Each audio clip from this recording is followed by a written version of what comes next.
एक समय की बात है। देवाधिदेव महादेव हिमालय की ऊंची चोटियों पर स्थित अपने दिव्य धाम में माता पार्वती के साथ विराजमान थे। चारों ओर शांति व्याप्त थी। शीतल पवन मंद मंद बह रही थी और वातावरण इतना पवित्र था कि ऐसा प्रतीत हो रहा था मानो स्वयं स्वर्ग धरती पर उतर आया हो। उसी शांत क्षण में माता पार्वती ने कोमल मुस्कान के साथ भगवान शिव से विनम्रता पूर्वक कहा, हे नाथ, आज आप मुझे कोई ऐसी ज्ञानवर्धक कथा सुनाइए जिसे सुनकर हृदय निर्मल हो जाए और मन में सच्चे प्रेम व विवेक का संचार हो। मैं आपकी मुखारविंद से कथा सुनने के लिए अत्यंत उत्सुक हूँ। माता पार्वती के इस प्रेमपूर्ण आग्रह पर भगवान शंकर बोले, हे देवी, जब तुम इतनी श्रद्धा से कथा की कामना कर रही हो तो आज मैं तुम्हें एक अत्यंत सुंदर और अर्थपूर्ण कथा सुनाता हूं। जो भी मनुष्य इस कथा को पूरे ध्यान और श्रद्धा के साथ सुनता है उसके जीवन में अवश्य कल्याण होता है, उसके रुके हुए कार्य पूर्ण होते हैं और उसके जीवन से दरिद्रता व क्लेश दूर हो जाते हैं। भगवान शिव आगे कहते हैं, यह कथा उस समय की है जब द्वापर युग समाप्ति की ओर बढ़ रहा था और कलयुग का आरंभ होने वाला था। उसी कालखंड में आर्य भूमि के मध्य भाग में एक भव्य और समृद्ध नगर हुआ करता था। उस नगर का नाम था सोमपुर। सोमपुर नगर में एक प्रतापी, धर्मनिष्ठ और प्रजावत्सल राजा राज्य करते थे। उनका नाम था महाराज धर्मकेतु। राजा धर्मकेतु अपनी न्यायप्रियता और उदार हृदय के कारण दूर दूर तक प्रसिद्ध थे। उनके राज्य में प्रजा सुख शांति से निवास करती थी।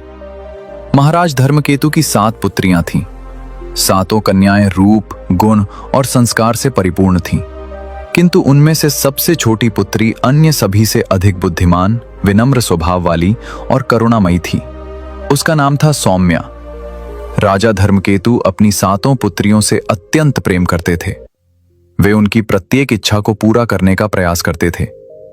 इसका कारण यह था कि वर्षों पूर्व रानी का असमय देहांत हो गया था। राजा नहीं चाहते थे कि उनकी बेटियों को कभी यह अनुभव हो कि उनके जीवन में मां का अभाव है। इसी कारण राजा ने अपनी पुत्रियों के पालन पोषण में कोई भी कमी नहीं छोड़ी। उनके लिए प्रतिदिन उत्तम भोजन तैयार कराया जाता, सुंदर वस्त्र और आभूषण मंगवाए जाते। खेल, शिक्षा और संस्कार के लिए विशेष व्यवस्थाएं की गई थीं। उनकी देखभाल के लिए अनेक सेवक और सेविकाएं नियुक्त थीं, ताकि राजकुमारियों को कभी किसी प्रकार का कष्ट न हो। समय धीरे धीरे आगे बढ़ता गया। 7 राजकुमारियां युवा अवस्था में प्रवेश करने लगीं। अब उनके मन में आत्मनिर्भर बनने की इच्छा जागृत होने लगी। उन्हें रसोई में जाकर स्वयं भोजन बनाना अच्छा लगने लगा। पहले वे केवल रसोइयों को कार्य करते हुए देखती थीं, फिर उनसे सीखने लगीं। कुछ समय पश्चात वे सभी भोजन बनाने की कला में निपुण हो गईं। इसके बाद वे प्रतिदिन मिलकर अपने पिता के लिए अपने हाथों से भोजन तैयार करने लगीं। जब भी महाराज धर्मकेतु किसी राजकीय कार्य से महल से बाहर जाते तो उनकी 7 पुत्रियां स्नेहपूर्वक उनके लिए मार्ग का भोजन स्वयं अपने हाथों से तैयार करती थीं। उन कन्याओं के हाथों का बना भोजन इतना स्वादिष्ट और प्रेम से भरा होता कि राजा उसे ग्रहण कर अत्यंत प्रसन्न हो जाते। इसी प्रकार सुख और शांति के साथ समय बीत रहा था। परंतु एक दिन मध्य देश की सीमाओं पर स्थित पड़ोसी राज्य ने अचानक आक्रमण कर दिया। महाराज धर्मकेतु ने स्वयं युद्ध का नेतृत्व किया। भयंकर संग्राम हुआ और अंततः राजा को विजय प्राप्त हुई। किंतु इस विजय के साथ एक गहरा दुख भी जुड़ा था। इस युद्ध में राजा ने अपने सबसे विश्वस्त और वीर सेनानायक वीरकेतु को खो दिया। वीर सेनानायक वीरकेतु के पीछे उसकी पत्नी और एक छोटी पुत्री रह गई थी। पति की मृत्यु के पश्चात वे दोनों इस संसार में बिल्कुल अकेली पड़ गईं। कुछ समय बाद दुर्भाग्यवश उनका छोटा सा घर भी गिर गया और उनके सिर से छत का सहारा भी छिन गया। एक दिन साहस जुटाकर सेनानायक की पत्नी महाराज धर्मकेतु के महल में पहुंची। आंखों में अश्रु और स्वर में पीड़ा लिए उसने राजा से विनती की, हे महाराज, मुझ पर कृपा कीजिए। पति के जाने के बाद मेरा इस संसार में कोई सहारा नहीं रहा। रहने के लिए जो छोटा सा घर था वो भी अब नहीं रहा। मेरी पुत्री और मैं दोनों बेसहारा हो गए हैं। कृपया हमें रहने के लिए कोई स्थान प्रदान कर दीजिए। उस स्त्री की करुण पुकार सुनकर महाराज धर्मकेतु का हृदय द्रवित हो उठा। उन्होंने तुरंत अपने मंत्री से कहा, महामंत्री, महल के बाहर जो हमारा अतिथि निवास है वही इस स्त्री को रहने के लिए दे दिया जाए। राजा की आज्ञा मिलते ही मंत्री उस स्त्री को साथ लेकर गए और महल के बाहर स्थित निवास स्थान उसे सौंप दिया। इसके बाद वो स्त्री अपनी पुत्री के साथ वहीं रहने लगी। अब भगवान शिव माता पार्वती से कहते हैं, हे देवी, समय बीतने लगा। वो स्त्री प्रतिदिन संध्या के समय महल में आती और रसोई में जाकर राजकुमारियों से आग मांगती ताकि वो अपने घर में चूल्हा जला सके। परंतु राजकुमारियों में सबसे छोटी सौम्या को वो स्त्री तनिक भी प्रिय नहीं थी। उसे उस स्त्री का बार बार आना अच्छा नहीं लगता था। जब भी वो स्त्री आग मांगने आती, सौम्या उसे कठोर शब्द कहने लगती। एक दिन क्रोध में आकर सौम्या ने कहा, तुम रोज रोज यहाँ आग मांगने क्यों चली आती हो? क्या तुम्हारे घर में कुछ भी नहीं है? जब देखो तब बिना संकोच महल में चली आती हो। जाओ, अपने घर जाकर स्वयं आग जलाओ। अब दोबारा यहाँ मत आना। किंतु उन कटु वचनों का उस स्त्री पर कोई प्रभाव नहीं पड़ा। अगले दिन वो फिर संध्या के समय महल की रसोई में आग मांगने आ गई। उसे देखते ही सौम्या का क्रोध और भड़क उठा। उसने उस स्त्री को अपमानित करते हुए रसोई से बाहर निकाल दिया। जब जब सौम्या क्रोधित होती तब उसकी बड़ी बहनें उसे शांत कराती और प्रेम से समझाती। बहन, उसे क्षमा कर दो। वह एक दुखियारी विधवा है। यदि हम उसे थोड़ी सी आग दे देंगे तो हमारा क्या बिगड़ जाएगा? इससे हमारा कोई नुकसान नहीं होगा, पर उसका चूल्हा तो जल जाएगा। तुम हर समय उस स्त्री से झगड़ती डेवस्टेटेड हो और उसे कठोर वचन सुनाती रहती हो। इसमें उस बेचारी का क्या दोष है? वह तो हमारे महल में केवल रसोई से थोड़ी सी आग लेने आती है। इसमें उसे इतना अपमानित करने की क्या आवश्यकता है? तुम्हें यह भी समझना चाहिए कि एक विधवा स्त्री का सहारा बनना कितना बड़ा पुण्य होता है। अपनी बहनों की ये बात सुनकर छोटी राजकुमारी सौम्या का क्रोध और भड़क उठा। वो तीखे स्वर में बोली, बहनों, आज तुम सब मेरी बात नहीं समझ पा रही हो, पर मेरी ये बात याद रखना, एक दिन यही स्त्री हमारे साथ अवश्य छल करेगी। इसका स्वभाव और चरित्र मुझे ठीक नहीं लगता। देख लेना, यही स्त्री आगे चलकर हमारे लिए बहुत बड़ी मुसीबत बनेगी। मेरी इस बात को गांठ बांध लो। इतना कहकर सौम्या क्रोधित मन से अपने कक्ष में चली गई। इसके बाद भी वो स्त्री प्रतिदिन संध्या के समय महल आती रही और आग मांगने का क्रम चलता रहा। परंतु हे देवी पार्वती, अब उस स्त्री के मन में द्वेष और ईर्ष्या ने स्थान बना लिया था। धीरे धीरे वो राजकुमारियों के विरुद्ध षड्यंत्र रचने लगी। उसका स्वभाव भीतर से अत्यंत कपटी और दुष्ट था, किंतु ऊपर से वो स्वयं को असहाय और सरल दिखाती थी। एक दिन जब वो रसोई में आग मांगने आई तो उसने अवसर पाकर सबकी नजरों से बचते हुए राजा के लिए बने भोजन में थोड़ी सी मिट्टी मिला दी। भोजन बाहर से वैसा ही दिखाई दे रहा था, पर उसका स्वाद पूरी तरह बिगड़ चुका था। उस दिन महाराज धर्मकेतु ने जैसे ही भोजन किया, उन्हें स्वाद कुछ विचित्र सा लगा। भोजन करते समय उनके मन में शंका उत्पन्न हुई, किंतु उन्हें अपनी पुत्रियों पर पूर्ण विश्वास था। वही भोजन बनाती थीं और राजा उनसे अत्यधिक प्रेम करते थे। इसलिए वे समझ नहीं पाए कि भोजन का स्वाद मिट्टी जैसा क्यों लग रहा है। उनके मन में प्रश्न उठने लगा, आखिर ऐसा कौन है जो मेरे भोजन को खराब कर रहा है? यह घटना एक दिन की नहीं रही। प्रतिदिन भोजन में वही अजीब सा स्वाद आने लगा। राजा मन ही मन चिंतित रहने लगे।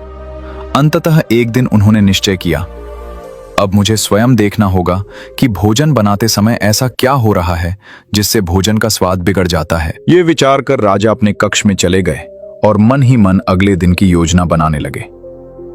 अगले दिन जब सातों राजकुमारियां रसोई में मिलकर भोजन बना रही थीं, तब महाराज धर्मकेतु चुपचाप एक ओर छिपकर खड़े हो गए।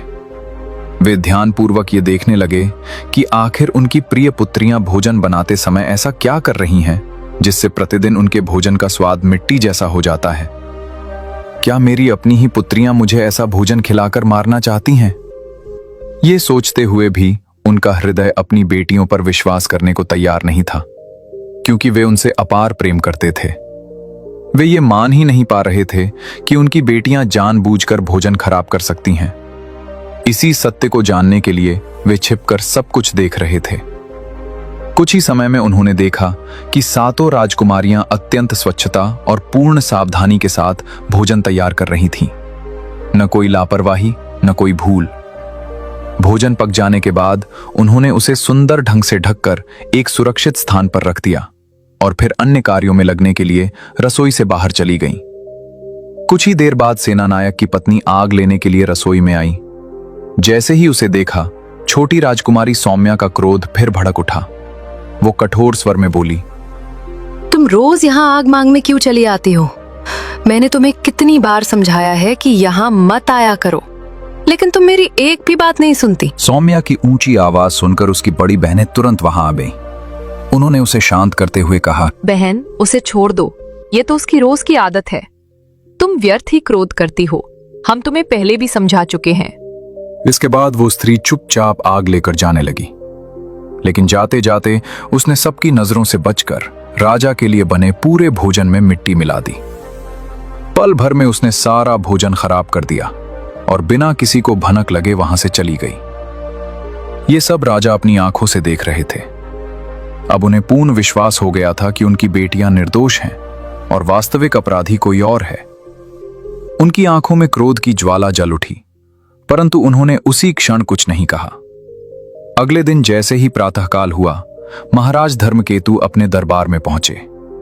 उन्होंने एक विश्वसनीय सैनिक को अपने पास बुलाया और आदेश दिया, तुम अभी जाओ और सेनानायक की पत्नी को यहां ले आओ। उससे कुछ मत कहना, बस उसे सम्मान पूर्वक दरबार में उपस्थित करो। राजा की आज्ञा पाकर सैनिक तुरंत उसके निवास स्थान पर गया और उसे अपने साथ दरबार में ले आया। थोड़ी ही देर में वो स्त्री महाराज धर्मकेतु के समक्ष खड़ी थी। राजा ने गंभीर और कठोर स्वर में उससे पूछा, तुम प्रतिदिन मेरे भोजन को क्यों खराब कर रही हो? सच सच बताओ। ये सुनते ही वो स्त्री घबरा तो गई, लेकिन अपनी चालाकी नहीं छोड़ी। उसने तुरंत सिर झुकाकर कहा, महाराज, यदि मुझसे कोई अपराध हुआ हो तो मुझे क्षमा करे। मैं तो केवल आपकी बुद्धिमत्ता की परीक्षा ले रही थी। मैंने अपने पति से आपकी चतुराई और विवेक के बहुत चर्चे सुने थे, इसलिए मैं ये देखना चाहती थी कि आप सच्चाई तक कैसे पहुंचते हैं और समस्या का समाधान किस प्रकार करते हैं। दरबार में खड़ी वो स्त्री अब और भी मीठे स्वर में राजा की प्रशंसा करने लगी। उसने हाथ जोड़कर कहा, हे महाराज, आप तो वास्तव में अत्यंत बुद्धिमान और विवेकी हैं। जैसा मैंने सुना था, आप वैसे ही निकले। मुझसे जो भूल हो गई उसके लिए मुझे क्षमा कर दीजिए। आप न्यायप्रिय हैं, समझदार हैं। मैं तो केवल आपकी बुद्धिमत्ता की परीक्षा लेना चाहती थी। आप उस परीक्षा में सफल हुए और मैं स्वयं ही उसमें फंस गई। मित्रों, इस प्रकार उस दुष्ट स्त्री ने अपनी चिकनी चुपड़ी बातों के जाल में राजा को उलझा लिया। उसकी वाणी में ऐसा छल था कि सच्चाई जानते हुए भी राजा का मन विचलित होने लगा। उसकी चालाकी, बनावटी विनम्रता और बाहरी सौंदर्य ने राजा की विवेक शक्ति को धीरे धीरे ढक दिया। उसकी बातें सुनकर महाराज धर्मकेतु का क्रोध शांत हो गया। जो स्त्री दंड की अधिकारी थी, उसी पर राजा प्रसन्न हो गए। राजा का मन पूरी तरह परिवर्तित हो चुका था। उन्होंने उसे दंड देने के स्थान पर एक ऐसा निर्णय ले लिया जिसकी किसी ने कल्पना भी नहीं की थी। राजा ने उसी स्त्री को अपनी पत्नी बनाने का निश्चय कर लिया। यह निर्णय सुनते ही पूरे राज दरबार में सन्नाटा छा गया। मंत्री, सभासद और दरबारी एक दूसरे का मुख देखने लगे। सबके मन में प्रश्न थे, परंतु कोई भी कुछ कहने का साहस नहीं कर सका, क्योंकि यह राजा का निर्णय था और राजा की आज्ञा सर्वोपरि थी। कुछ ही समय बाद महाराज धर्मकेतु का उस स्त्री से विवाह हो गया। जो कभी एक असहाय विधवा थी, अब वही स्त्री महल की महारानी बन चुकी थी। लेकिन रानी बनते ही उसका वास्तविक रूप धीरे धीरे सामने आने लगा। नई रानी के मन में राजा की पहली पत्नी से उत्पन्न 7 राजकुमारियों के लिए घोर घृणा भर चुकी थी। वो उन्हें अपने मार्ग की सबसे बड़ी बाधा मानने लगी। उसके मन में केवल एक ही इच्छा थी, किसी भी तरह उन 7 एक बहनों को महल से बाहर निकाल देना। इसके लिए वो नए नए षड्यंत्र रचने लगी। वो ऐसा इसलिए करना चाहती थी ताकि राजा की पूरी धन संपत्ति पर केवल उसका और उसकी बेटी का अधिकार हो जाए। न कोई प्रश्न करने वाला रहे, न कोई रोकने वाला। महल के सारे ऐश्वर्य, सुख और अधिकार केवल उसी के परिवार तक सीमित हो जाएं। भगवान शिव माता पार्वती से कहते हैं, हे देवी, महाराज धर्मकेतु अपनी पुत्रियों से अत्यंत प्रेम करते थे। उनके हृदय में अपनी बेटियों के लिए असीम करुणा थी। वे अपनी पुत्रियों को दुखी होते हुए देख ही नहीं सकते थे। पर दूसरी ओर नई रानी हर संभव प्रयास करती थी कि राजा की बेटियां कष्ट में रहें। वो उन्हें पूरे दिन कठिन कार्यों में लगाए रखती। शाम को भोजन के समय उन्हें आधा पेट ही भोजन दिया जाता, जिससे वे भूखी रह जाती। धीरे धीरे उनकी अन्य आवश्यकताओं को भी कम किया जाने लगा। वस्त्र, आराम और सुख सुविधाएं सब एक एक कर उनसे छीनी जाने लगी। इस प्रकार सातों बहनों पर चारों ओर से दुखों का पहाड़ टूट पड़ा। राजा को इस सब की कोई जानकारी नहीं थी। वो रानी की बातों पर विश्वास करता था। उधर नई रानी और उसकी पुत्री महल की सभी सुख सुविधाओं का पूरा आनंद ले रही थीं। उसकी बेटी अब राजकुमारियों की तरह महल में रहने लगी थी। रानी अपनी पुत्री को राजकुमारी का सा जीवन जीने के लिए प्रेरित करती। उसके लिए उत्तम भोजन बनवाया जाता, बहुमूल्य वस्त्र और आभूषण मंगवाए जाते, जबकि सातों सगी राजकुमारियां धीरे धीरे पीड़ा, अपमान और उपेक्षा का जीवन जीने को विवश हो गई थीं। रानी के इस निर्दयी व्यवहार को देखकर सातों बहनों का हृदय एक दुख से भर जाता। एक दिन जब सातों बहनें अत्यधिक पीड़ा और अपमान से टूट चुकी थीं, तब वे सब महल से बाहर निकलकर अपनी दिवंगत माता की समाधि पर पहुंची। वहां पहुंचते ही उनका धैर्य जवाब दे गया और वे फूट फूट कर रोने लगी। वे रोते हुए अपनी मां से कहने लगी, माँ, क्या आप अपनी बेसहारा और दुखी पुत्रियों को नहीं देख पा रही हैं? आपके जाने के बाद हमारा जीवन बहुत कष्टमय हो गया है। पिताजी ने दूसरा विवाह कर लिया है, पर हमारी सौतेली माँ हम पर अत्याचार करती है। वो हमें भरपेट भोजन नहीं देती, दिन रात काम करवाती है और हर समय अपमानित करती रहती है। उसकी बेटी भी हम पर ताने कसती रहती है और हमें कभी चैन से बैठने नहीं देती। अपना सारा दुख अपनी मां से कहकर वे भारी मन से महल लौट आईं। इसके बाद जब जब वे अत्यधिक दुखी होती, तब तब अपनी मां की समाधि पर जाकर रो रो कर अपने मन का भार हल्का कर लेती। यही उनका एकमात्र सहारा बन गया था। एक दिन जब वे सभी बहनें समाधि के पास बैठी विलाप कर रही थीं, तभी एक अद्भुत घटना घटी। उन्होंने देखा कि उनकी मां की समाधि के पास अचानक एक आम का पेड़ प्रकट हो गया है। उस पेड़ पर ताजे, पीले और रस से भरे सुंदर आम लगे हुए थे। भूख से व्याकुल बहनों ने उन आमों को तोड़कर खाया।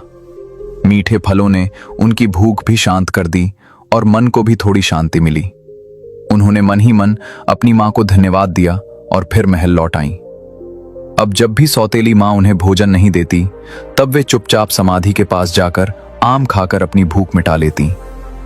धीरे धीरे उन्होंने सौतेली मां द्वारा दिया जाने वाला रूखा और अपमानजनक भोजन पूरी तरह त्याग दिया और केवल उन्हीं फलों के सहारे जीवित रहने लगी।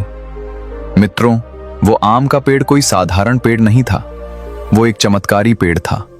उससे जितने अधिक फल तोड़े जाते, अगले ही दिन उतने ही अधिक, बल्कि उससे भी ज्यादा पके, सुगंधित और स्वादिष्ट आम उस पर लग जाते। वे फल सातों बहनों के लिए पर्याप्त होते थे। इधर महल में सौतेली मां ये देखकर हैरान रहने लगी। वो मन ही मन सोचने लगी, मैं इन सातों को भोजन भी नहीं देती, दिन भर काम करवाती हूँ, फिर भी ये कमजोर क्यों नहीं हो रही? न इनमें कोई बीमारी दिखती है, न थकावट, बल्कि इनका रूप और सौंदर्य तो दिन ब दिन बढ़ता जा रहा है। और मेरी बेटी को मैं हर प्रकार का अच्छा भोजन देती हूँ, फिर भी वह दुर्बल क्यों दिखती है? ये रहस्य उसे भीतर ही भीतर बेचैन करने लगा। वो किसी भी हाल में इसका पता लगाना चाहती थी। एक दिन उसने अपनी बेटी को आदेश दिया कि वो पूरे दिन उन सातों बहनों का पीछा करे और ये जाने कि आखिर वे क्या खाती हैं और कहां जाती हैं। उस दिन जैसे ही राजा की सातों बेटियां अपना सारा काम पूरा करके महल से बाहर निकली, उनकी सौतेली बहन चुपचाप उनके पीछे पीछे चल पड़ी। वो उन्हें समाधि तक जाती देखती रही। वहां पहुंचकर उसने देखा कि सातों बहनें आम के पेड़ से फल तोड़कर इकट्ठा कर रही हैं और बैठकर उन्हें खा रही हैं। तभी अचानक छोटी बहन सौम्या की दृष्टि सौतेली बहन पर पड़ पीछा कर गई। वो तुरंत समझ गई और बोली, बहनों, ये लड़की हम सबका पीछा कर रही है। अगर इसने ये बात अपनी माँ को बता दी तो हमारे लिए बहुत बड़ी मुसीबत खड़ी हो जाएगी। सौम्या की ये बात सुनकर उसकी बड़ी बहनों ने उसे प्रेम से समझाते हुए कहा, अरे सौम्या, तुम व्यर्थ ही इतना अधिक सोच रही हो। जैसा तुम मन में भय पाल रही हो, वैसा कुछ भी नहीं होने वाला।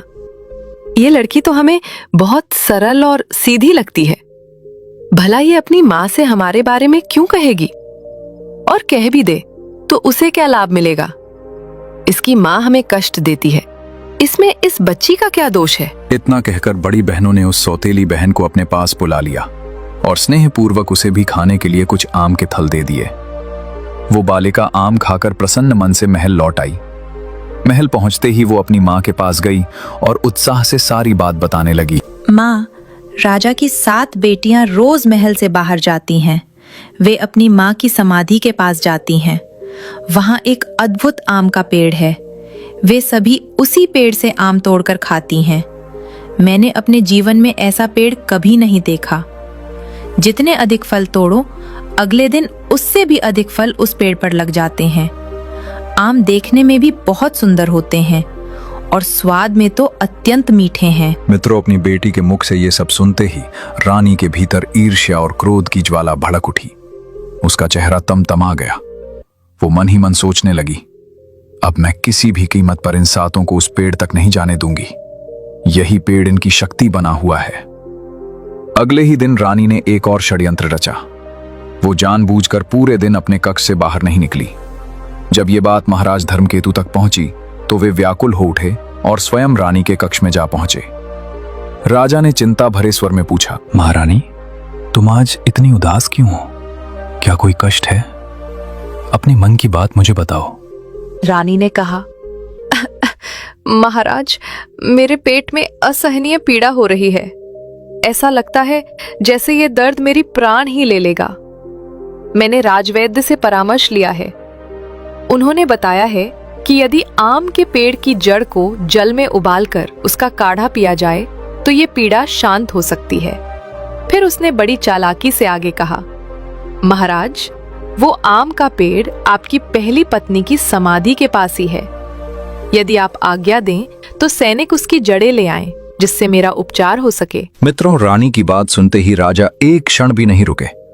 उन्होंने तुरंत सैनिकों को बुलाया और आदेश दिया, सैनिकों, महल के बाहर उद्यान में मेरी पत्नी की समाधि है। उसके पास जो आम का पेड़ खड़ा है उसे खोदकर उसकी जड़ें तुरंत मेरे पास ले आओ। राजा की आज्ञा का पालन करते हुए सैनिक वहां पहुंचे और उस चमत्कारी आम के पेड़ को जड़ से उखाड़ लाए। इसके बाद रानी ने झूठे वैद्य का नाम लेते हुए कहा, महाराज, जैसा राजवैद्य ने कहा है वैसा ही करने की व्यवस्था करवा दीजिए। राजा ने सेवकों को आदेश दिया। आम के पेड़ की जड़ों को जल में उबालकर औषधि तैयार की गई और उसे रानी को पिला दिया गया। औषधि का जल पीने के बाद वो दुष्ट रानी बनावटी प्रसन्नता दिखाते हुए महाराज धर्मकेतु से बोली, महाराज, अब मैं बिल्कुल ठीक हूँ। मुझे बहुत अच्छा महसूस हो रहा है। आपने मेरे लिए इतना कुछ किया, इसके लिए मैं आपकी सदा आभारी रहूंगी। ये सुनकर राजा ने स्नेहपूर्वक कहा, महारानी, तुम ये कैसी बातें कर रही हो? ये तो मेरा कर्तव्य था। मैं तुम्हारा पति हूं और पति का धर्म होता है कि वो अपनी पत्नी की रक्षा करे और उसके कष्ट को अपना कष्ट समझे। उधर अगले दिन जब 7 बहनें प्रतिदिन की भांति अपनी माता की समाधि पर पहुंची तो वहां का दृश्य देखकर वे स्तब्ध रह गईं। समाधि के पास लगा वो अद्भुत आम का पेड़ कटा पड़ा था और उसकी जड़ें पूरी तरह गायब थीं। ये दृश्य देखते ही 7 बहनों के पैरों तले जमीन खिसक गई। वे वहीं बैठ गईं और फूट फूट कर रोने लगी। उनके मन में एक ही चिंता थी, अब हम अपनी भूख कैसे मिटाएंगी? अब हमारे पास जाने के लिए और खाने के लिए क्या बचा है? दुख और भय से व्याकुल होकर वे अपनी मां से प्रार्थना करने लगी। उसी क्षण वहां एक और चमत्कार घटित हुआ। जहां पहले आम का पेड़ था, उसी स्थान पर एक छोटा सा सरोवर प्रकट हो गया। देखते ही देखते उस सरोवर से सुगंधित और स्वादिष्ट भोजन प्रकट होने लगा। ये देखकर 7 बहनों के चेहरे पर आश्चर्य और आनंद एक साथ छा गया। उन्होंने उस सरोवर से निकला भोजन ग्रहण किया। वो भोजन अत्यंत स्वादिष्ट था और उसे खाते ही उन्हें पूर्ण तृप्ति का अनुभव हुआ। मन में फिर से आशा का संचार हो गया। अगले दिन भी वही हुआ। उसके बाद यह प्रतिदिन का क्रम बन गया। हर दिन 7 राजकुमारियां अपनी माता की समाधि पर जाती, सरोवर के पास खड़ी होती और उसमें से उनके लिए भोजन प्रकट हो जाता। वे भोजन कर अपनी भूख शांत कर लेती और फिर महल लौट आती। इस प्रकार आम का पेड़ नष्ट हो जाने के बाद भी 7 बहनों को पहले की ही तरह स्वस्थ, प्रसन्न और शांत देखकर रानी भीतर ही भीतर बेचैन होने लगी। एक दिन उसने अपनी पुत्री को पास बुलाकर कहा, बेटी, ये सब मेरी समझ से बाहर होता जा रहा है।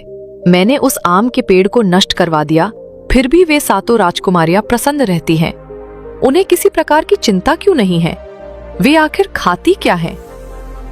महल में जो भोजन बनता है वह तो मैं उन्हें देती ही नहीं, फिर भी वे इतनी स्वस्थ कैसे हैं? ये सोच सोचकर रानी क्रोध और ईर्ष्या से भर उठी।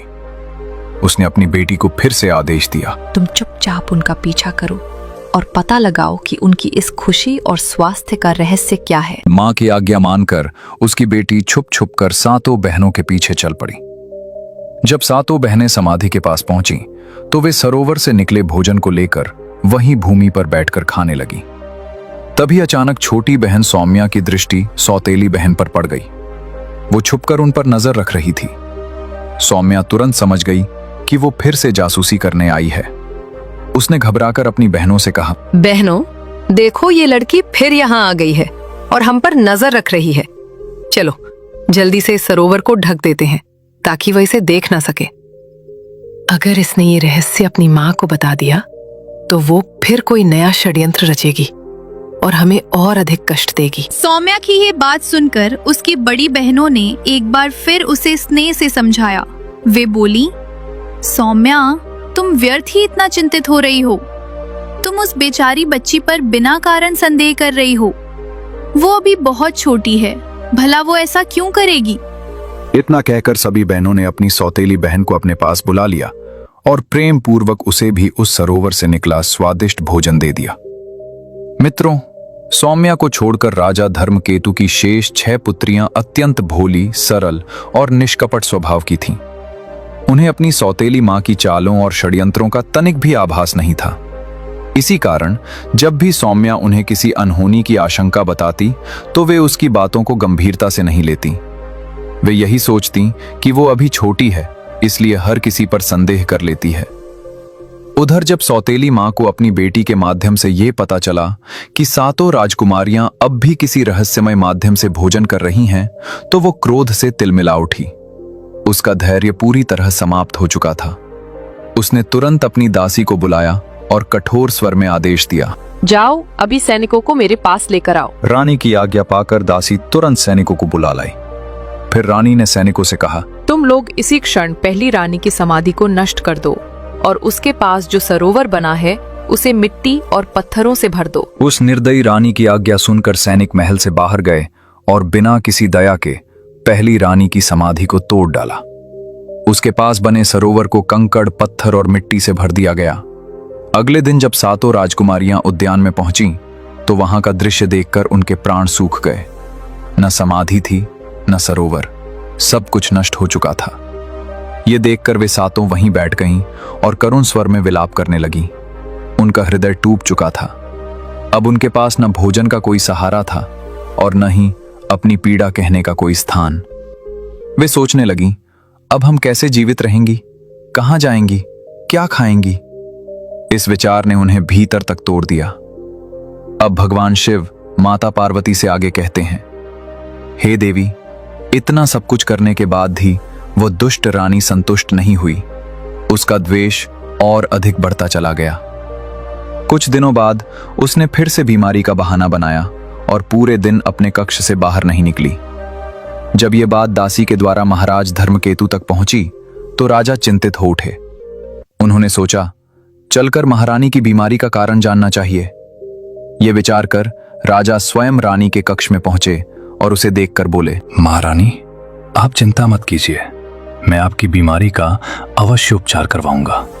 देश के श्रेष्ठ से श्रेष्ठ वैद्य को बुलवाया जाएगा।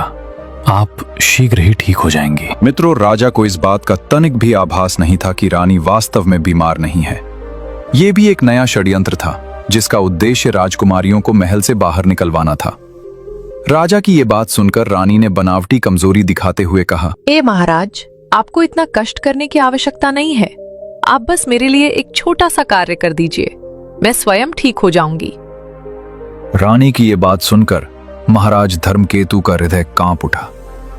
फिर भी उन्होंने स्वयं को संभालते हुए कहा, महारानी, आप निसंकोच होकर बताइए, मुझे कौन सा कार्य करना होगा। मैं आपको वचन देता हूं, जो भी आप कहेंगी मैं उसे अवश्य पूरा करूंगा। राजा के मुख से यह वचन सुनते ही रानी के चेहरे पर एक भयानक कठोरता आ गई। उसने बिना किसी संकोच के कहा, महाराज, यदि आप सच में मेरा जीवन बचाना चाहते हैं तो आपको अपनी पहली पत्नी की 7 बेटियों को मारना होगा। उनकी हत्या के बाद उनका रक्त लाकर मेरी उंगलियों में लगाना होगा, तभी मेरा प्राण बचेगा। मित्रों, इन शब्दों को सुनते ही राजा के होश उड़ गए। उन्हें ऐसा प्रतीत हुआ मानो धरती उनके पैरों के नीचे से खिसक गई हो। हृदय पर ऐसा आघात हुआ जैसे किसी ने उनकी दोनों भुजाएं काट दी हों। एक पल के लिए उनका शरीर कांप उठा, सांस रुक सी गई। किसी प्रकार स्वयं को संभालते हुए वे खड़े रहे, पर अब वे करें भी तो क्या। वे अपनी बेटियों को अपने प्राणों से भी अधिक प्रेम करते थे, किंतु उन्होंने रानी को वचन दे दिया था। वचन टूटने का भय उनके मन को भीतर से खाए जा रहा था। भारी मन और पत्थर बने हृदय के साथ राजा अपनी पुत्रियों को ढूंढने निकल पड़े। कुछ ही देर में उन्होंने देखा कि उनकी 7 बेटियां उद्यान में बैठी अपनी दिवंगत मां की समाधि के स्थान पर रो रही हैं। अपनी पुत्रियों की यह दशा देखकर राजा का हृदय फटने को हो गया। उनकी आंखों में आंसू भर आए। वे अपनी बेटियों से निस्वार्थ प्रेम करते थे। उन्हें कष्ट में देखना उनके लिए असहनीय था। एक ओर रानी की क्रूर इच्छा और दिया हुआ वचन, दूसरी ओर उनकी बेटियों का जीवन। राजा का मन पूरी तरह द्वंद्व में फंस चुका था। अब उन्हें धीरे धीरे यह भी समझ आने लगा था कि उनकी बेटियां अपनी सौतेली मां के साथ सुखी नहीं हैं और रानी भी उन्हें कभी सुखी नहीं रहने देगी। राजा अपनी बेटियों के पास पहुंचे और अत्यंत प्रेम से बोले, मेरी बच्चियों, तुम सब मेरे साथ चलो। इस महल में जो दुख तुम झेल रही हो वो अब मुझसे देखा नहीं जा रहा। पिता की बात सुनकर 7 राजकुमारियां बिना कुछ पूछे उनके साथ चल पड़ी। राजा उन्हें लेकर जंगल की ओर बढ़ गए। कुछ दूर चलने के बाद जंगल के भीतर राजा ने अपने थैले से कुछ फल निकाले और अपनी बेटियों को खाने के लिए दिए। फल खाकर राजकुमारियां बोली, पिताजी, चलते चलते हम बहुत थक गई हैं। क्या हम थोड़ी देर यहीं विश्राम कर लें? राजा ने उनकी बात मान ली। वे एक विशाल वृक्ष के नीचे बैठ गए। वहां शीतल पवन बह रही थी। जंगल का वातावरण शांत था। थकान के कारण 7 राजकुमारियों की आंखें बंद होने लगीं और कुछ ही समय में वे गहरी नींद में सो गईं। जब राजा ने देखा कि उनकी 7 बेटियां सो चुकी हैं, तो उनका हृदय फिर से भर आया। वे चुपचाप उठे और बिना कोई शब्द कहे वहां से लौटने लगे। महल की ओर लौटते हुए उनके मन में एक ही विचार था, कम से कम मेरी बेटियां जीवित रहेंगी। जहां कहीं भी रहेंगी, पर सुरक्षित तो रहेंगी। वे अपनी सौतेली मां के अत्याचारों से तो बच जाएंगी, कहीं न कहीं जाकर अपना जीवन बिता लेंगी। जंगल से लौटते समय महाराज धर्मकेतु ने एक हिरण का शिकार किया। उसके रक्त को साथ लेकर वे महल पहुंचे और सीधे रानी के कक्ष में गए। वहां उन्होंने उस हिरण के रक्त को रानी की उंगलियों में लगा दिया। ये दृश्य देखकर वो दुष्ट रानी भीतर ही भीतर अत्यंत प्रसन्न हो गई। उसके मन में यही विचार था कि राजा ने अवश्य ही 7 राजकुमारियों को मार दिया है। उसने बनावटी संतोष दिखाते हुए कहा, हे महाराज, अब मैं बिल्कुल ठीक महसूस कर रही हूँ। मेरे प्राण बच गए। उधर जंगल में राजा के चले जाने के बाद जब 7 बहनों की नींद खुली, तो उन्होंने स्वयं को घने जंगल के बीच अकेला पाया। चारों ओर अंधकार और सन्नाटा था। तभी उन्हें जंगली जानवरों की डरावनी आवाजें सुनाई देने लगीं। वे सभी भय से कांपने लगीं। घबराकर वे जोर जोर से रोने लगीं और पूरी शक्ति से अपने पिता महाराज धर्मकेतु को पुकारने लगीं। उन्हें विश्वास था कि उनके पिता उनकी आवाज सुनकर अवश्य लौट आएंगे, परंतु बहुत समय बीत गया, कोई नहीं आया। अब उन्हें अपनी ही आवाजों के अतिरिक्त किसी मनुष्य की कोई ध्वनि सुनाई नहीं दे रही थी। भय, असहायता और निराशा से उनका हृदय भर आया। तभी भगवान शिव माता पार्वती से आगे कहते हैं, हे देवी, उसी दिन अंग देश के 7 राजकुमार अपने पिता की आज्ञा लेकर शिकार के लिए जंगल में आए हुए थे। शिकार समाप्त कर जब वे अपने राज्य अंग देश की ओर लौट रहे थे, तभी सबसे छोटे राजकुमार ने अपने भाइयों से कहा, भैया ठहरिए, मुझे ऐसा प्रतीत हो रहा है कि जंगल में कोई संकट में है। हमें उसकी सहायता के लिए अवश्य जाना चाहिए। क्या पता किसी को हमारी आवश्यकता हो। जब अन्य राजकुमारों ने भी रोने और पुकारने की आवाजें सुनी, तो वे सभी उसी दिशा में अपने घोड़े दौड़ाने लगे। थोड़ी ही देर में वे उस स्थान पर पहुंच गए जहां 7 राजकुमारियां भयभीत अवस्था में बैठी रो रही थीं। उन्हें इस दशा में देखकर 7 राजकुमारों के हृदय में करुणा जाग उठी। उनमें से सबसे बड़े राजकुमार ने अत्यंत कोमल स्वर में पूछा, हे सुंदर कन्याओं, तुम सब कौन हो? इस घने जंगल में अकेली क्या कर रही हो? क्या तुम्हारे साथ कोई और भी है या तुम सब अकेली हो? इस प्रश्न के उत्तर में सातों राजकुमारियों ने अपनी पूरी कथा उन्हें सुना दी। अपने पिता का प्रेम, सौतेली मां का अत्याचार और जंगल में छोड़े जाने की पूरी कहानी उन्होंने बिना कुछ छिपाए कह दी। उनकी व्यथा सुनकर सातों राजकुमारों ने आपस में विचार किया और यह निश्चय किया कि इन कन्याओं को अकेला छोड़ना धर्म के विरुद्ध होगा। तब सबसे बड़े राजकुमार ने उनसे पूछा, यदि तुम्हें कोई आपत्ति न हो तो क्या तुम सभी हमारे साथ अंग देश चलना स्वीकार करोगी? हम अपने पिता से अनुमति लेकर तुमसे विवाह करना चाहते हैं। परिस्थितियों को समझते हुए सातों राजकुमारियों ने यह प्रस्ताव स्वीकार कर लिया और वे सभी राजकुमारों के साथ अंग देश की ओर चल पड़ी। अंग देश पहुंचकर राजकुमारों ने अपने पिता से अनुमति ली और विधिपूर्वक सातों राजकुमारियों से विवाह किया। सबसे छोटे राजकुमार का विवाह राजकुमारी सौम्या से हुआ, जो रूप में अत्यंत सुंदर, स्वभाव में शांत, गुणों से परिपूर्ण और बुद्धि में प्रखर थी। इस प्रकार सातों राजकुमारों का विवाह सातों राजकुमारियों से संपन्न हुआ। वक्से अंग देश के महाराज ने अत्यंत भव्य भोज का आयोजन किया। पूरे राज्य की प्रजा को आमंत्रित किया गया। हर्ष और उल्लास के साथ सभी ने भोजन किया। चारों ओर मंगल गीत गूंज उठे। इसके बाद सातों राजकुमार अपनी अपनी पत्नियों के साथ सुखपूर्वक जीवन व्यतीत करने लगे। वर्षों बीतते गए। समय के साथ सबसे छोटी वधू सौम्या ने एक सुंदर पुत्र को जन्म दिया। पुत्र जन्म से पूरे राज परिवार में आनंद की लहर दौड़ गई। ऐसा प्रतीत होता था मानो उस बालक के केवल एक नहीं बल्कि 7 पिता और 7 माताएं हों। सभी उसे समान प्रेम देते, मिलजुल कर उसका पालन पोषण करते। धीरे धीरे समय आगे बढ़ता गया। एक दिन सबसे छोटे राजकुमार के मन में शिकार खेलने की इच्छा जागी। उसने अपने भाइयों से कहा, भाइयों, मेरा मन शिकार खेलने को कर रहा है। मैं कुछ दिनों के लिए वन जाना चाहता हूँ। उसने अपनी पत्नी सौम्या से भी यह बात कही। सभी की अनुमति लेकर वो घोड़े पर सवार होकर शिकार के लिए राज्य से बाहर निकल गया।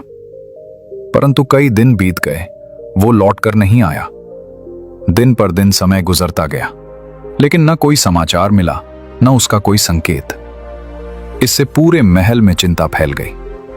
तब शेष 6 राजकुमारों ने आपस में विचार कर कहा, हम सबको छोटे भाई की खोज में जाना चाहिए। पता नहीं उसके साथ क्या अनहोनी हो गई हो। उन्होंने अपनी पत्नियों से यह कहकर विदा ली कि वे अपने भाई को खोजकर अवश्य लौटेंगे। इतना कहकर वे 6 राजकुमार भी राजमहल से निकल पड़े। मित्रों, कई दिन बीत गए पर वे भी वापस नहीं लौटे। अब सातों राजकुमारियां अत्यंत व्याकुल हो उठी। उनके मन में भयानक आशंकाएं जन्म लेने लगी। कहीं हमारे पतियों को किसी ने जंगल में मार तो नहीं दिया? कहीं किसी बड़े संकट में तो नहीं फंस गए? समय बीतता रहा परंतु कोई भी राजकुमार वापस नहीं आया। एक दिन सौम्या अपने छोटे पुत्र को लेकर महल की छत पर टहल रही थी। उसी समय महल के मुख्य द्वार पर एक व्यक्ति भिक्षा मांगने आया। उसने काले वस्त्र धारण कर रखे थे और द्वारपालों से स्वयं को साधु बताकर भीतर जाने की अनुमति मांग रहा था। उसे देखकर द्वारपालों ने उसे रोकते हुए कहा, हे सन्यासी, तुम इस समय भीतर नहीं जा सकते। राजा के सभी पुत्र शिकार खेलने गए थे और अब तक लौटे नहीं हैं। महल में उनकी पत्नियां पहले से ही दुखी हैं। तुम्हारी भिक्षा उन्हें और कष्ट दे सकती है। द्वारपालों ने उसे बहुत समझाने का प्रयास किया, पर वो व्यक्ति बोला, मैं एक साधु हूँ। साधु को भिक्षा देना और भोजन कराना महान पुण्य होता है। अब भगवान शिव माता पार्वती से कहते हैं, हे देवी, वास्तव में वो कोई साधु नहीं था। वो एक अत्यंत कपटी और मायावी जादूगर था जिसका नाम हर्ष था। उस जादूगर ने कई बार द्वारपालों से महल के भीतर जाने की अनुमति मांगी। जब द्वारपालों ने उसे अंदर जाने से मना कर दिया तो उस कपटी जादूगर हर्ष ने अपने मायाजाल का प्रयोग किया और द्वारपालों को गहरी नींद में सुला दिया। इसके बाद वो निस्संकोच महल के भीतर प्रवेश कर गया। उधर महल की छत पर खड़ी छोटी राजकुमारी सौम्या ये पूरा दृश्य देख रही थी। तभी अचानक उस जादूगर की दृष्टि सौम्या पर जा पड़ी। उसे देखते ही वो स्तब्ध रह गया। उसके मन में विचार आया, ये स्त्री तो साक्षात स्वर्ग की अप्सरा के समान सुंदर है। इसके नेत्र कमल की पंखुड़ियों जैसे कोमल और दिव्य हैं। मैंने अपने जीवन में ऐसी सुंदरता कभी नहीं देखी। अब वो जादूगर सौम्या पर पूरी तरह मोहित हो गया। उसके मन में उसे पाने की तीव्र इच्छा जाग उठी। वो सीधे सौम्या के पास गया और बोला, मैं तुम्हें चाहता हूं। मैं तुमसे विवाह करके अपना संपूर्ण जीवन तुम्हारे साथ बिताना चाहता हूं। तुम मेरे साथ मेरे घर चलो। उस अनजान व्यक्ति को अपने सामने देखकर और उसके मुख से ऐसी बातें सुनकर सौम्या भयभीत हो गई। डरते हुए उसने कहा, तुम कौन हो? मैं तुम्हें नहीं जानती। मेरा विवाह हो चुका है और मेरा एक छोटा सा पुत्र भी है। मैं किसी भी स्थिति में अपने बच्चे को छोड़कर कहीं नहीं जा सकती। मैं यही रहूंगी और अपने पुत्र का पालन पोषण करूंगी। मित्रों, उस जादूगर ने सौम्या को अनेक प्रकार के लोभ और लालच दिए। उसने ऐश्वर्य, धन और सुख सुविधाओं का प्रलोभन दिया, लेकिन सौम्या उसके किसी भी वचन में नहीं आई। उसने दृढ़ स्वर में कहा, अब मैं अपने पति की तलाश करूंगी। मुझे भगवान पर पूर्ण विश्वास है, वे मेरी सहायता अवश्य करेंगे। राजकुमारी की ये बात सुनकर जादूगर हर्ष का क्रोध भड़क उठा। उसे कभी किसी ने मना नहीं किया था। वो सोचने लगा, ये स्त्री मेरे प्रस्ताव को ठुकराने का साहस कैसे कर सकती है। वो बार बार सौम्या से आग्रह करने लगा, लेकिन जब सौम्या ने कठोर स्वर में कहा, यहाँ से तुरंत चले जाओ, अन्यथा मैं सैनिकों को बुलाकर तुम्हें बंदी बनवा दूंगी और कारागार में डलवा दूंगी। ये सुनते ही जादूगर हर्ष आपे से बाहर हो गया। क्रोध में आकर उसने अपनी जादुई शक्ति का प्रयोग किया और सौम्या को एक छोटे से काले कुत्ते में परिवर्तित कर दिया।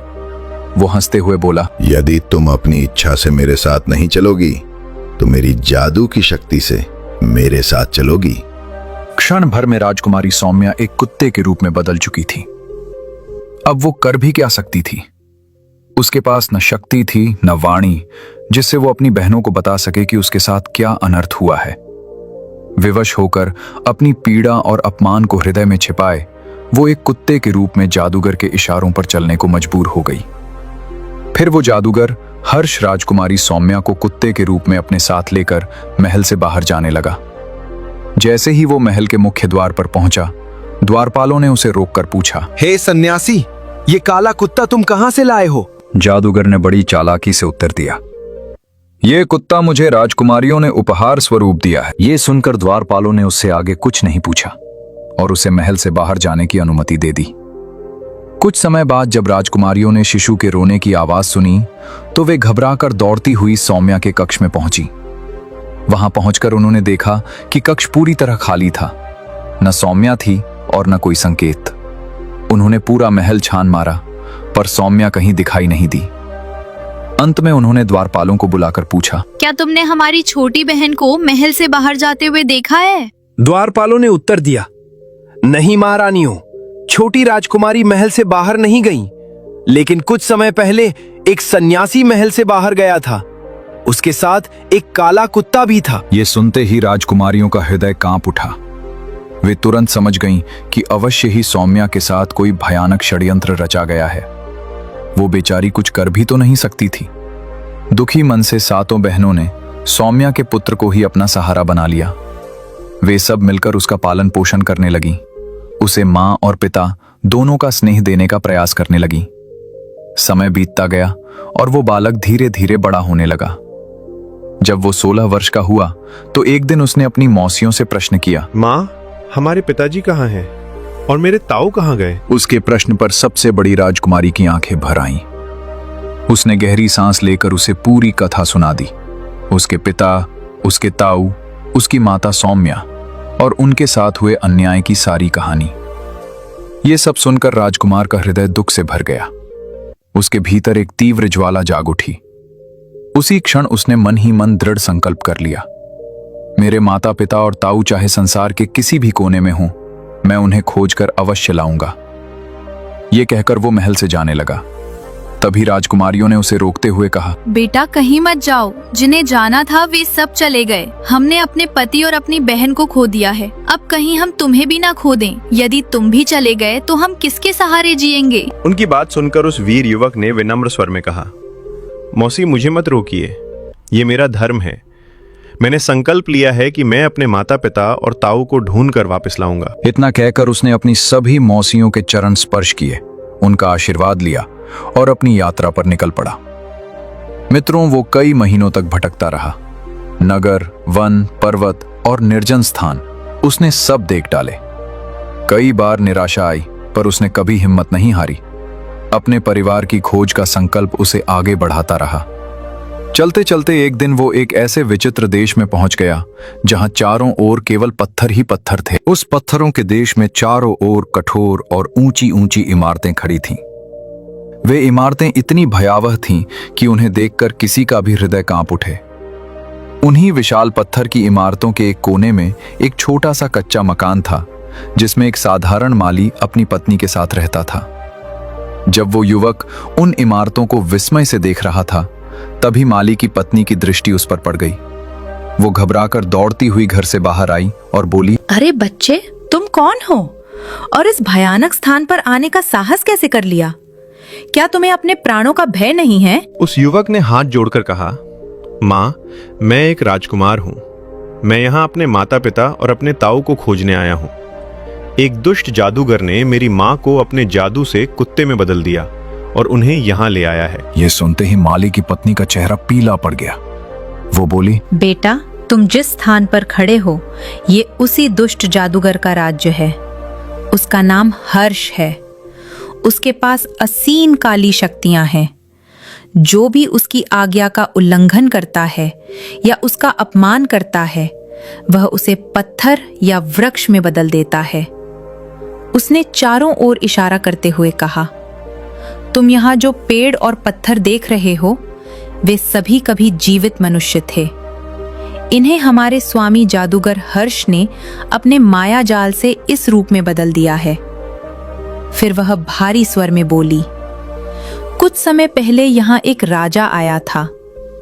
उसके बाद उसके 6 भाई भी यहाँ पहुंचे। जादूगर हर्ष ने उन सभी को पत्थर और वृक्ष में बदल दिया। ये सुनकर युवक का हृदय जोर जोर से धड़केने लगा। माली की पत्नी आगे बोली, और बेटा, केवल वही लोग दुर्भाग्यशाली नहीं हैं। इस पत्थर के महल में एक अत्यंत सुंदर रानी भी कैद है। पिछले 17 वर्षों से वह यहाँ बंद है। जादूगर उससे विवाह करना चाहता है, लेकिन वह रानी उससे घोर घृणा करती है। वह उसे छूने तक नहीं देती। माली की पत्नी की ये बात सुनकर युवक की आंखों में आंसू भर आए। वो मन ही मन बोला, ये राजा, ये 6 भाई और वो कैद रानी, ये सभी मेरे अपने ही हैं। मेरी माँ सौम्या, मेरे पिता और मेरे ताऊ। अंततः मैं उन्हें खोजने में सफल रहा। इसके बाद उसने अपनी पूरी कथा माली की पत्नी को सुना दी। उसने हाथ जोड़कर प्रार्थना की, माँ, आप मेरी सहायता कीजिए। मैं अपने माता पिता और अपने ताऊ को इस दुष्ट जादूगर की कैद से मुक्त कराना चाहता हूँ। माली की पत्नी का हृदय करुणा से भर उठा। उसने कहा, बेटा, मैं तुम्हारी सहायता करूंगी। उसने ये बात अपने पति को बताई। माली ने भी सहमति में सिर हिला दिया। वे दोनों स्वयं भी जादूगर हर्ष के अत्याचारों से पीड़ित थे। उन्हें लगा कि यदि वे इस राजकुमार की सहायता करेंगे तो शायद वे स्वयं भी इस दुष्ट से मुक्ति पा सकेंगे। इसके बाद माली की पत्नी ने राजकुमार से कहा, बेटा, यदि तुम इसी रूप में जादूगर के सामने गए तो वह तुम्हें भी पत्थर में बदल देगा। तुम्हें अपना भेष बदलना होगा। माली की पत्नी की बात मानकर राजकुमार ने स्त्री का वेश धारण किया। अब वो माली की पुत्री के रूप में उनके घर में रहने लगा। एक दिन जादूगर हर्ष अपने सुंदर पुष्प वाटिका में टहल रहा था। चारों ओर रंग बिरंगे फूल खिले हुए थे। तभी उसकी दृष्टि अचानक एक किशोरी पर पड़ी, जो वास्तव में लड़की के वेश में वही राजकुमार था। उसे देखते ही जादूगर ठिठक गया।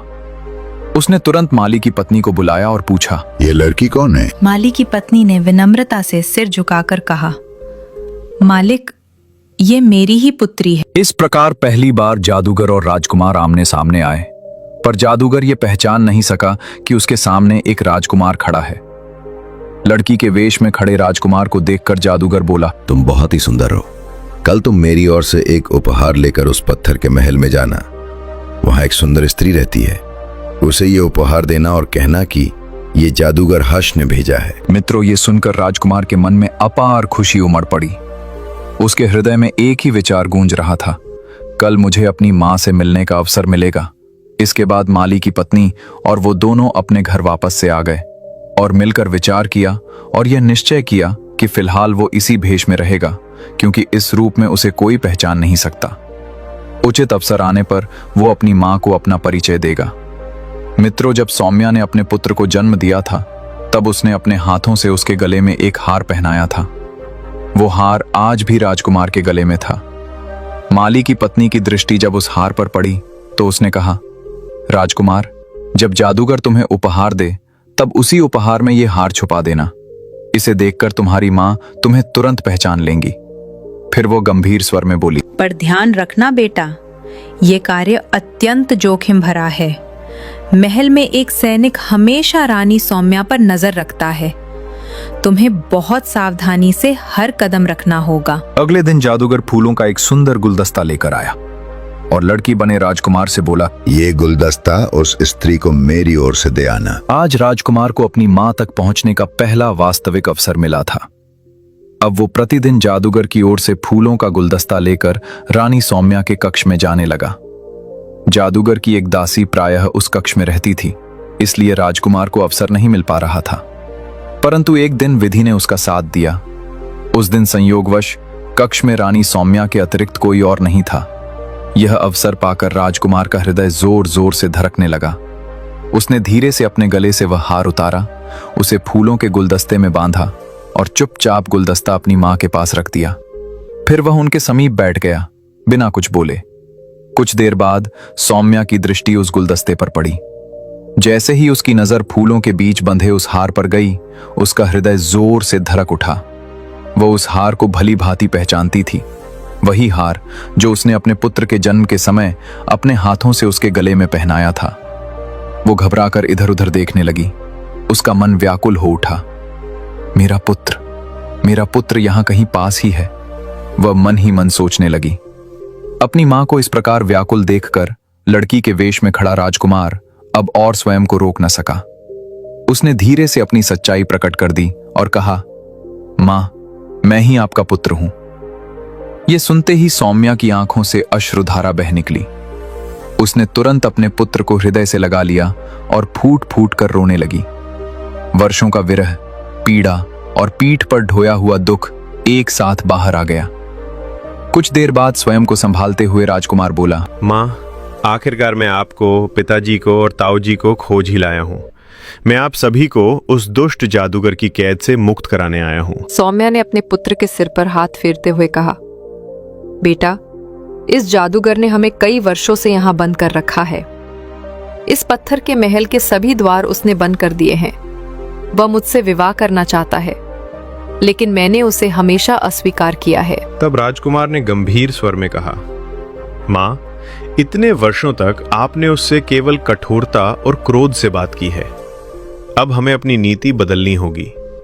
आप उससे कहिए कि इतने वर्षों तक आप अपने पति की मृत्यु के शोक में थी, लेकिन अब आप उससे विवाह करने के लिए तैयार हैं। यह सुनकर सौम्या चकित रह गई, परंतु अपने पुत्र की बुद्धिमत्ता को समझते हुए उसने सहमति में सिर हिला दिया।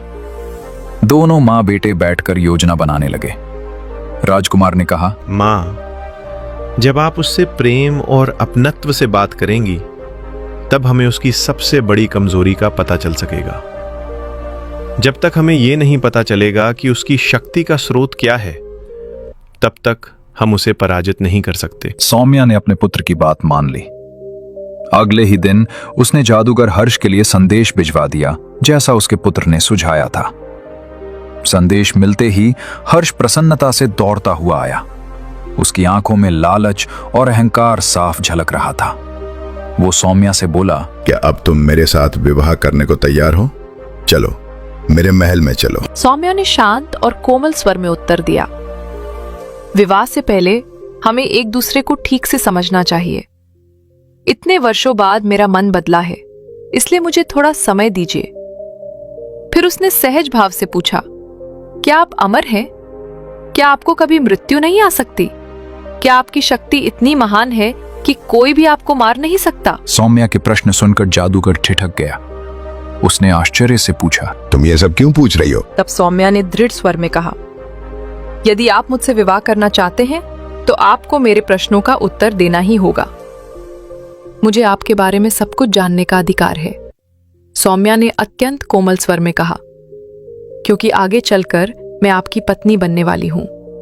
यदि कभी आप पर कोई विपत्ति आ जाए तो मैं ये जानना चाहती हूं कि मैं आपको किस प्रकार बचा पाऊंगी। मैंने अपना पति खो दिया, अपने पुत्र से भी बिछुड़ गई। यदि मैं आपसे विवाह करके आपको भी खो दूंगी तो फिर मैं किसके सहारे जीवित रहूंगी? राजकुमारी के इन शब्दों को सुनकर जादूगर हर्ष अहंकार से भर उठा। उसका सीना गर्व से फूल गया। वो हंसते हुए बोला, राजकुमारी, तुम निश्चिंत रहो, मुझे कोई भी नहीं मार सकता। जब तक वह तोता जीवित है तब तक मेरा कुछ नहीं बिगाड़ सकता। ये सुनकर सौम्या ने प्रेम और जिज्ञासा से पूछा, आप किस तोते की बात कर रहे हैं? अब जादूगर ने अपनी सबसे बड़ी भूल कर दी।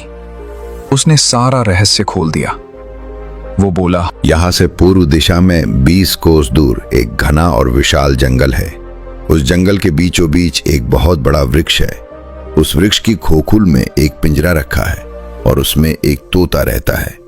उसी तोते के जीवन से मेरा जीवन जुड़ा हुआ है। जब तक वह तोता जीवित रहेगा मुझे कोई नहीं मार सकता। फिर वह घमंड से बोला, वैसे भी उस तोते को मारना असंभव है। न उसे चोट लग सकती है, न कोई उसके पास पहुंच सकता है। उसकी रक्षा के लिए मैंने अनेक गुलाम तैनात कर रखे हैं।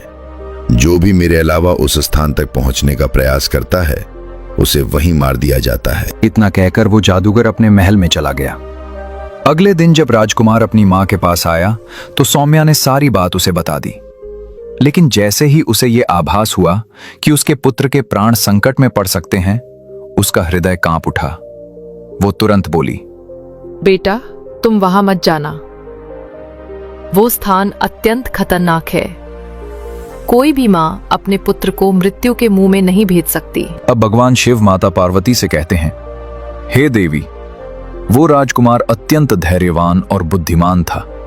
उसने अपनी मां को समझाते हुए कहा, मां, यदि मैं उस तोते को नहीं लाऊंगा तो आप, पिताजी और मेरे सभी ताऊ उस दुष्ट जादूगर से कभी मुक्त नहीं हो पाएंगे। ये मेरा धर्म है। बहुत भय और अश्रुओं के साथ सौम्या ने अपने पुत्र को जाने की अनुमति दे दी। राजकुमार ने अपनी मां को आश्वासन दिया, मां, आप चिंता न करें, मैं शीघ्र लौट आऊंगा। तब तक आप उस जादूगर को अपनी मधुर वाणी में उलझाए रखिए। यह कहकर वो पूर्व दिशा की ओर तोते की खोज में निकल पड़ा। लंबा और कठिन मार्ग था। कई कोस चलने के कारण वो अत्यंत थक चुका था। उसने सोचा, थोड़ा विश्राम कर लेना चाहिए। वो एक वृक्ष के नीचे बैठ गया। शीतल पवन के झोंकों के कारण उसकी आंख लग गई। जब वो जागा तो काफी समय बीत चुका था। सूर्य अस्त होने लगा था। चारों ओर अंधकार फैलने लगा। वो घबराकर फिर से चल पड़ा। कई घंटों की कठिन यात्रा के बाद वो अंततः अपने गंतव्य पर पहुंच गया। उसने देखा, घने जंगल के बीच एक विशालकाय वृक्ष खड़ा था। उस विशाल वृक्ष के चारों ओर उस दुष्ट जादूगर हर्ष के पहरेदार निरंतर चक्कर लगा रहे थे। राजकुमार झाड़ियों में छिपकर धैर्यपूर्वक अवसर की प्रतीक्षा करने लगा। जैसे ही रात्रि गहराई, उसने देखा कि थकान के कारण सभी पहरेदार गहरी नींद में सो चुके हैं। यह सही समय था। राजकुमार अत्यंत सावधानी से उस विशाल वृक्ष पर चढ़ गया। वृक्ष की खोखल में रखा वो पिंजरा स्पष्ट दिखाई दे रहा था। उसने बिना कोई आवाज किए पिंजरे को उठाया और चुपचाप नीचे उतर आया। फिर वो तेजी से वहां से निकल पड़ा। 2 दिन का लंबा और कठिन सफर तय करने के बाद वो वापस उसी बगीचे में आ पहुंचा जहां जादूगर का महल था। वो वहीं बैठकर उस तोते को अपने पास रखे रहा। उसी समय जादूगर हर्ष अपने महल की छत पर टहल रहा था। जैसे ही उसकी नजर राजकुमार के हाथों में उस तोते पर पड़ी, उसके प्राण सूख गए। वो घबराया हुआ दौड़ता हुआ नीचे आया और बोला, अरे बालक, तुम कौन हो? ये तोता तुम्हें कहाँ मिला? इसे मुझे दे दो। इसके बदले में मैं तुम्हें अपार धन दौलत दूंगा। राजकुमार ने शांत स्वर में उत्तर दिया, नहीं, मैं ये तोता तुम्हें नहीं दूंगा। ये मेरा प्रिय और वफादार तोता है। मैं इससे बहुत प्रेम करता हूं। ये सुनकर जादूगर और अधिक लालच में आ गया। उसने कहा, ठीक है, बताओ इसके बदले तुम्हें क्या चाहिए? जो भी मांगोगे मैं दे दूंगा। अपना पूरा राज्य, अपना सारा खजाना, सब कुछ। अब राजकुमार ने दृढ़ स्वर में कहा, यदि तुम सच में सब कुछ देने को तैयार हो तो मेरी पहली शर्त सुनो। तुमने जिन 7 राजकुमारों को पत्थर और वृक्ष बना रखा है, उन्हें तुरंत उनके वास्तविक रूप में लौटा दो। जादूगर ने विवश होकर मंत्र पढ़ा। पल भर में वे 7 राजकुमार अपने वास्तविक रूप में लौट आए। जादूगर बोला, मैंने तुम्हारी शर्त पूरी कर दी। अब तोता मुझे दे दो। राजकुमार मुस्कुराया और बोला, इतनी जल्दी क्या है? अब मेरी दूसरी शर्त सुनो। तुमने जितने भी निर्दोष मनुष्यों और जीवों को कैद कर रखा है, सबको मुक्त करो। जादूगर के पास अब कोई विकल्प नहीं था। उसने सभी कैदियों को मुक्त कर दिया। मित्रों, उसी क्षण वह स्थान जैसे स्वर्ग बन गया। जहां पत्थर थे वहां हरियाली छा गई। जहां सन्नाटा था वहां पक्षियों की चहचहाहट गूंज उठी। मनुष्य, पशु और पक्षी सब आनंद से भर उठे। सभी राजकुमार की ओर देखकर कृतज्ञता से उसे धन्यवाद देने लगे। अब जादूगर ने फिर कहा, मैंने तुम्हारी सारी शर्तें मान ली हैं, अब तोता मुझे लौटा दो। यह सुनकर राजकुमार जोर से हंस पड़ा। उसी क्षण उसने अपना वास्तविक रूप धारण कर लिया और गरजते हुए बोला, अरे दुष्ट, तूने मेरे माता पिता, मेरे ताऊ और अनगिनत निर्दोषों पर अत्याचार किए हैं। मैं तुझे कभी क्षमा नहीं कर सकता। इतना कहकर उसने पिंजरे से तोते को बाहर निकाला और एक ही क्षण में उसकी गर्दन मोड़ दी। तोते की गर्दन मरोड़ते ही जैसे ही उसका प्राण निकला, उसी क्षण जादूगर हर्ष के शरीर से भी प्राण निकल गए। वो वही धरती पर गिर पड़ा और उसकी काली शक्तियों का अंत हो गया। परंतु उसी पल एक अद्भुत दृश्य हुआ। वो तोता फिर से जीवित हो उठा। उसने अपने पंख फड़फड़ाए और राजकुमार से कहा, हे वीर राजकुमार, मैं जीवन भर आपका आभारी रहूंगा। आपने मुझे उस दुष्ट जादूगर की कैद से मुक्त कराया। इतना कहकर वो तोता आकाश की ओर उड़ गया। इसके बाद राजकुमार अपने पिता और अपने ताऊओं के साथ तुरंत उस पत्थर के महल में पहुंचा और अपनी मां सौम्या को मुक्त कराया। जब सौम्या ने अपने पति को अपने सामने देखा तो उसका हृदय आनंद से भर गया। वर्षों का विरह एक ही क्षण में समाप्त हो गया। पति पत्नी ने एक दूसरे को देखकर आंखों में आंसू भर लिए। फिर वे सभी अपने अपने राज्य की ओर लौट चले। उधर अंग देश में सौम्या की बहनें अपने पतियों और अपनी बहन की प्रतीक्षा कर रही थीं। जैसे ही वे सभी राजमहल पहुंचे, अपने पतियों और अपनी बहन को जीवित देखकर सातों बहनों की खुशी का ठिकाना न रहा। पूरे महल में उत्सव का वातावरण छा गया।